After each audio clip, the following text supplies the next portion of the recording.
सोनिया गांधी जी को देते हुए कहना चाहूँगा, लगता है कि वो भूल गई है कि आज पूरे विश्व ने कोरोना की महामारी का सामना कर रहा है।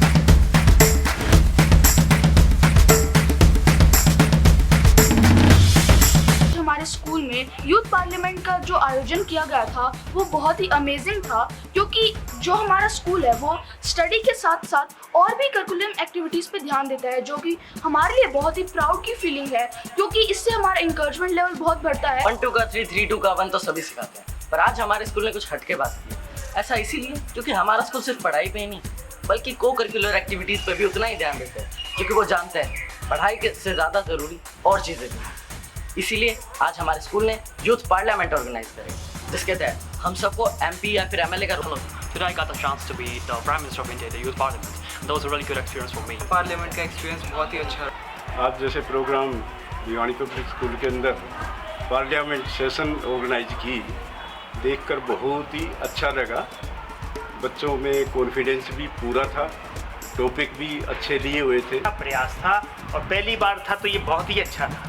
वास्तव में ये लग रहा था कि अंदर की जो पार्लियामेंट बना रखी है, मतलब जिस ढंग से बहुत अच्छा था, बहुत बधाई की बात है, अच्छी बात है। दूसरे बच्चों में नए सीखने का चांस मिलता है इससे।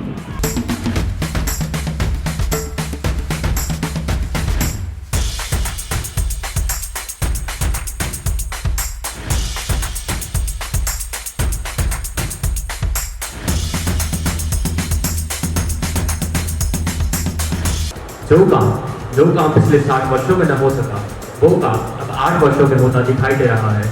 माननीय अध्यक्ष महोदय, इसे प्रगति न कहें तो और क्या कहें, इसे आज़ादी न कहें तो। अध्यक्ष महोदय जी को मेरा कोटि कोटि नमन। आपने मुझे बोलने का मौका दिया, इसके लिए मैं तहे दिल से आपका आभारी हूँ। मैं अमनदीप एक सांसद हूँ। मैं एक बार भिवानी से गुजर रहा था, तब मेरा ध्यान एक स्कूल की ओर गया। वो स्कूल था भिवानी पब्लिक स्कूल।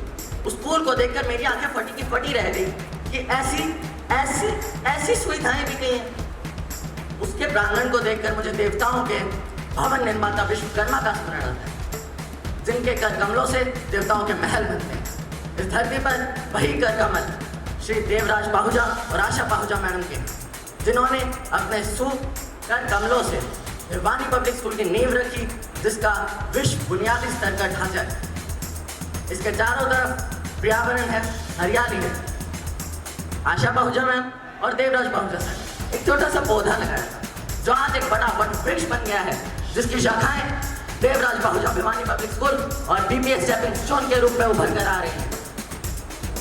हमारे स्कूल में ऐसी सुविधाएं नहीं थी, पर आज के ज़माने में भिवानी पब्लिक स्कूल ने बड़े ही गौर से बच्चों की सुविधाओं के ऊपर ध्यान दिया है और ये सोचा है कि कहाँ बच्चों को किस चीज़ की ज़रूरत है। जहाँ और स्कूल AC लगाते हैं बच्चों की सुविधाओं के लिए, वहीं हमारे स्कूल ने एयर प्योरीफायर लगाए, ताकि बच्चों को तटस्थ बनाया जाए, साथ ही साथ पर्यावरण की रक्षा भी की जाए।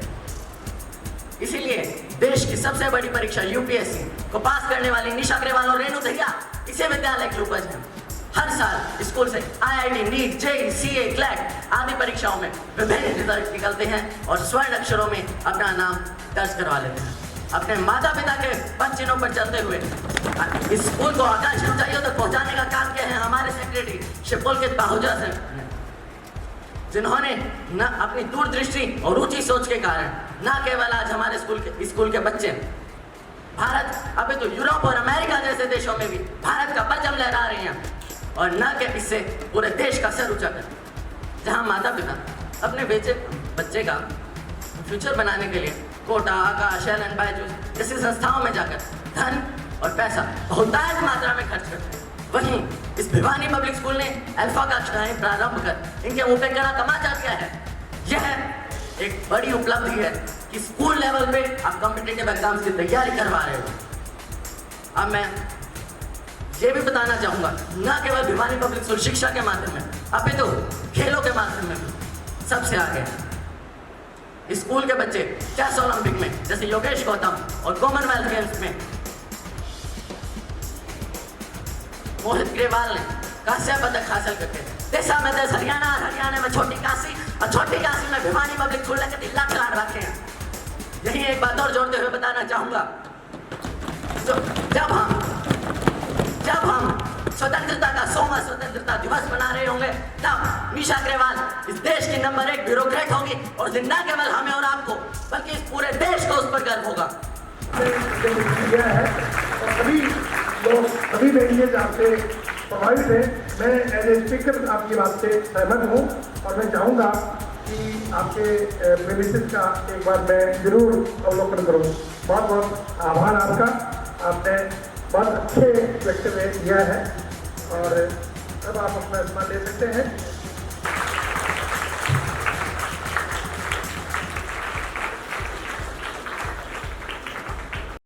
There are mainly 5 types of domestic violence: sexual violence, financial violence, cultural violence, emotional violence, and verbal abuse. Now I want your attention towards sexual violence. It is a behavior to be of a sexual nature which is unwanted and without any consent. It is the most common domestic violence in India. Kashmir में political instability भी पैदा हो गई है और तीसरा, कश्मीरी मुसलमानों को लगता है इससे राज्य की एकता और अखंडता पर भी खतरा है। जो आजकल का सबसे बड़ा क्वेश्चन बना हुआ है, कश्मीरी लड़कियों की सुरक्षा का सवाल उठ रहा है, क्योंकि कुछ हिंदू फातिवादियों ने क्षेत्र की लड़की से शादी करने का धमकी दी है। लेकिन इसका इम्पैक्ट हमारी दुनिया पर बहुत बड़ा, जैसे कि इस वायरस के आने पर हमारे कॉल रिकॉर्डिंग्स भी हो सकती हैं, व्हाट्सएप की चैट्स तक लेकर व्हाट्सएप की रिकॉर्डिंग्स, व्हाट्सएप की फ़ोटोज़ तक हैक कर लिया जाता है जो किसी और को भेज सकते हैं। देश में ऐसे 3 राज्य ऐसे भी हैं जिन्होंने इसको सफलतापूर्वक अपने राज्य से हटा दिया है।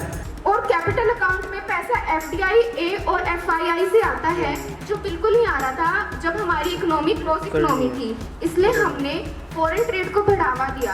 आज ये है कि हमारी उस ही पार्टी की वजह से जो हमने पॉलिसी बनाई, पूरा देश कोविड जैसी महामारी में भी टिक पाया है।